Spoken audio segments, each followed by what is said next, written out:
What's good everyone? In my last video we covered Azucena's recent Season 3 changes, and at the start of the video we briefly touched on her new move, Sidestep 4. I just wanted to use this video to go in a bit more detail, give my opinions on the move and how you can use it. So to recap its properties, Sidestep 4 is a 20 frame high crushing low that is 0 on hit, and it can only be done from sidestep. On counter hit it gives plus 13, no free hits, it's just plus frames to enforce a 50-50, and then on block it is minus 13. It does 18 damage, so for minus 13 and for high crushing, it has a lot of positive properties that make you want to use it. For me though, it's not a move I'm going to be looking to enforce a lot, and my reasoning is that, for one, trying to get something to come out of sidestep, run up, sidestep 4, it takes a lot of time, and Tekken 8 is an aggressive game, and if you're not careful with your time, that's potential moments you can get counter hit by mids, etc. Now the same thing does apply to her full crouch lows. If I wanted to execute this in neutral, I'd have to run up or go into crouch manually and do it, but these tools are actually higher reward. Full crouch down forward 3 is plus 3 with both people crouching, and on counter hit, you get guaranteed crouch to a heat engage, and you get a ton of reward for it. And it's also, just like Sidestep 4, it's minus 13 on block. If you wanted access to that riskier option, full crouch down forward 4 gives a far more oppressive situation on hit, and once again, rewards on counter hit. So she already has high crushing low options. Even out of neutral, if you wanted a really quick one to cover a jab without wasting a ton of time, run up, down back 4. It is minus 14 on block, but compare the speed to running up and checking with this to running up and setting a sidestep 4. It's, it's a bit more time. So for me, I'm not going to try and enforce it too much, but I think it's got its specific uses. One being, the safety to damage and situation ratio is pretty good, but more specifically, why I'd choose to use it over something like full crouch down forward 3 is specifically, I want to utilize this move after sidestepping. So a situation that comes into my head, especially in matchups like Mishima, like Heihachi on the screen here, or Steve, that, for Mishimas, it's common for them to do sidestep electric check on a delay timing. For Steve, sidestep back 1, sidestep 1-2-1. Just these delay timing checks with the highs. Because sidestep 4 has a high crushing property and it can be done immediately out of sidestep, it allows you to cover for those options. So if I set Heihachi to punish here, I've just set him to do sidestep electric after a poke to replicate an up close scrap situation. What I'm able to do is sidestep and then attack whilst keeping safe under the high. Obviously if they pick a delay mid here, I'm probably in trouble given sidestep 4 is slow, but specifically for stuff like this, I think it's going to be useful because I get to sidestep any quick attacks, commit to a low, and keep myself safe under that high, right? But keep in mind, you still have access to similar options by doing sidestep duck into full crouch. That's still there. That's not going to come out as quick as sidestep 4, right? Because you've already committed to the sidestep. When you're doing crouch, you're doing sidestep, then crouch, then whatever. If you do it really quickly, you can still get it to come out quick, but even then, see, I tried too quick then, it didn't come out. So it's obviously also good to just sprinkle in from time to time to give your opponent something else to think about. Mental stack, obviously using more moves attributes to that, but with that in mind, let's see what we can do when we actually hit the move and how we can proceed from there. So as a reminder, sidestep 4 is 0 on hit, we're in crouch and the opponent is standing, and that makes the situation sound relatively neutral, right? Well, because of our while standing 1 and how it goes under highs pretty consistently and nets a big reward on counter hit, it's actually, we have the keys in this situation, it's in our favor, right? So I'll set my opponent to do a jab string challenge after sidestep 4, right? Even though my while standing 1 is 13 frames fast and the jab is 10 frames, we still go under the jab and net a big counter hit. So jab strings in particular are very risky. I've also set a regular jab here. Regular jabs aren't going to get counter hit because they're not committing to a string after, so they just count as a punish, but don't forget, we have high crushing lows. We can make our opponents scared to do highs because we're going under them with scary offense, right? So there's a lot of reasons to not use highs here. So that probably sounds like they should be using mids. Well, you got to remember, while standing 1, 13 frames fast, sorry, I just put the wrong option on, and most mids are not quicker than 13 frames, right? So opponent does a mid, we trade, and we can pick up for a full combo. So unless you're versing someone like Leroy, who has a 12 frame mid, like back 1+2, you can check with while standing 1. Against characters with 12 frame mids, then you do the specific counterplay for that move that you're dealing with. The buttons that are going to be more common as people get familiar with sidestep 4 are down jab, right? So if they down jab and I while standing 1, I get interrupted. I can't do while standing 4 either. I can only interrupt with my own down jab, which seems pretty silly. So what's better than that? Well, movement and actually punishing them hard for this. Backdash, look for that down jab, have the down forward 2 locked and loaded. Sidestep, make sure you're trying to get max damage of this if you have a hard read. You can also do orbital, but you got to remember throwing out a move like this, which is very linear. If they sidewalk or something, you're in trouble. At least when you use movement, you're confirming what's happening and then pressing the punish. You're keeping safe at the same time. Another common option that we might see, not sure, is power crush. If we try to do while standing 1, you know, if we try to attack without lows, the power crush is going to go through it. So in this case, our opponent has a safe high power crush.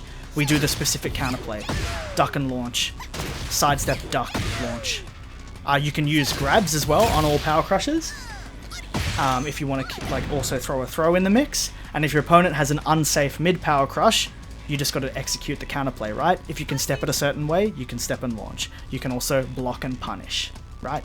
So don't forget that. And also, if like the power crush is slow, there's a good chance this move will beat it out and it will counter hit the armor and you can get guaranteed damage. Same with this one here. It all depends on the armor move in question, but you're always forcing your opponent to overcommit, right? So what that means is if the opponent doesn't choose to just stand still and take the mix up, it's actually pretty smart for them to utilize movement, in particular sidewalk left. So sidewalk left beats while standing 1, while standing 2, while standing 3, up forward 3 plus 4, you know, a lot of the toolkit because Azucena is weak to that side. I tested these with Shaheen, by the way, and it's the same deal, so it's not just Azucena's strong movement. One thing that sidewalk left doesn't consistently beat is while standing 4, but this is only true if you hit sidestep 4 really close. If you hit with a bit of distance, it's like certain ranges depending on the character, but then it can whiff, so make sure you're hitting this move up close. But moral of the story, right? Sidewalk left is really strong. What they can't sidewalk, for most characters, is our lows. Full crouch down forward 3 connected there.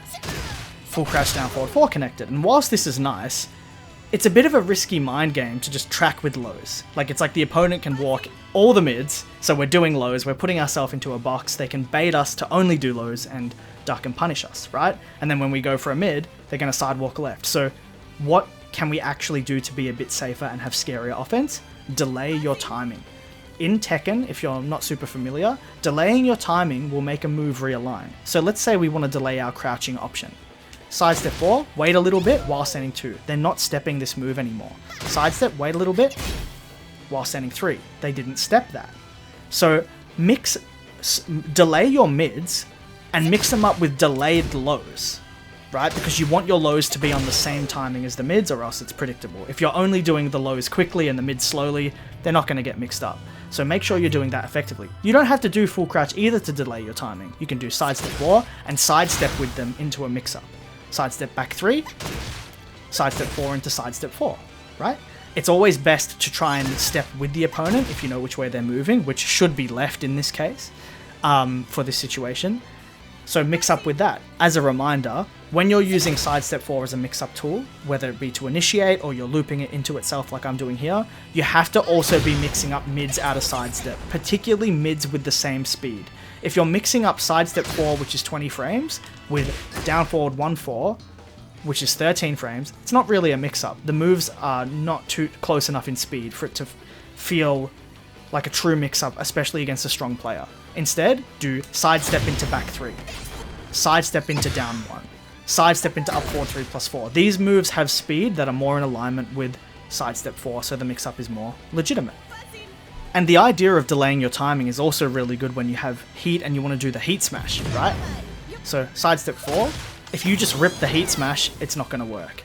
But heat smash up close still has really good tracking. So if you even slightly delay it, like a bit too quick there, but if you slightly delay, look at that. It's tracking. You can even do it quicker than that. See, that time it hit my opponent because I did it so quick. Heat Smash is another good option to track if you just buffer in a little bit of delay. So long story short, as long as the opponent's utilizing movement, they're giving us a window to delay our timing, to make the moves track, to enforce a scary 50-50, and eventually they're gonna have to challenge us. So if I delay my timing again, you know, they might throw in a counter hit check like this to stop us from doing that, but ultimately, as we established before, that's kind of what we want. While standing 1 is back on the table and it will counter hit them for that. And, you know, as I just showed before, while standing 1 can be walked. So if you really want to play it safe, you don't even have to use while standing 1 to check here, right? Movement is still on the table as long as you understand the matchup. So let's summarize the mind game once again. Sidestep 4 is a low that is 0 on hit. And if our opponent tries to challenge with most of our toolkit, they're going to get counter hit by while standing 1. They might have to use down jabs or armor. You do the counter play for that. And then once they wait, you mix them. If they're walking, you delay your timing and try and bait them back into pressing buttons. The counter hit mind game is a lot more simple, but there's still things you have to look out for. Reminder that it's plus 13, but it's got a bunch of pushback compared to regular hit. And that can actually make things whiff. So the pushback in this case, while standing 3, can whiff in many like distances, right? Like I didn't hit it point blank, so it whiffed. If you hit it relatively close, all the lows will still connect, and stuff like while standing 2 can't be escaped with a backdash, but as soon as you add a bit of range, look at all that additional pushback. It allows them to escape, right?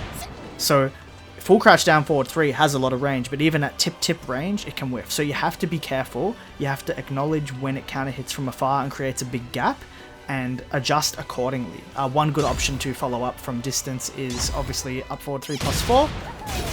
That's really good, and it can enforce a new situation onto your opponent. Just be warned that they can actually power crush this. It would be pretty like crazy of them to do so, like they're doing a power crush on -13, but you know, with the pushback it might be a good option. So if your opponent is going for power crush because they've noticed it's counter hit at a distance and they think you're going to do up forward 3+4 for example, best thing you can do is just you confirm the distance, then backdash, get that whiff, get the launch punish.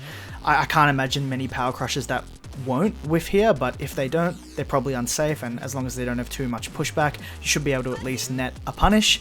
But remember that up close, most of your tools can't be absorbed by the power crush, for example. You can still use your lows, you can still use while standing 2, while standing 4, but slower options like up forward 3+4, like we just mentioned, as well as while standing 3. This one is also a bit slow, but ultimately power crush up close is so risky because of the threat of the lows and all the counter hits and the launches, etc. But with that, I'm going to leave it right there, so let me know in the comments down below what you think of the move and if you found anything yourself that I haven't mentioned, or if you had any questions about the move or Tekken in general, you know, timing, mix-up, stuff like that. I'm more than happy to help, and maybe we can turn it into a video if you need a deeper explanation, but that's going to be it for today. Thank you so much for watching, and I'll see you in the next one.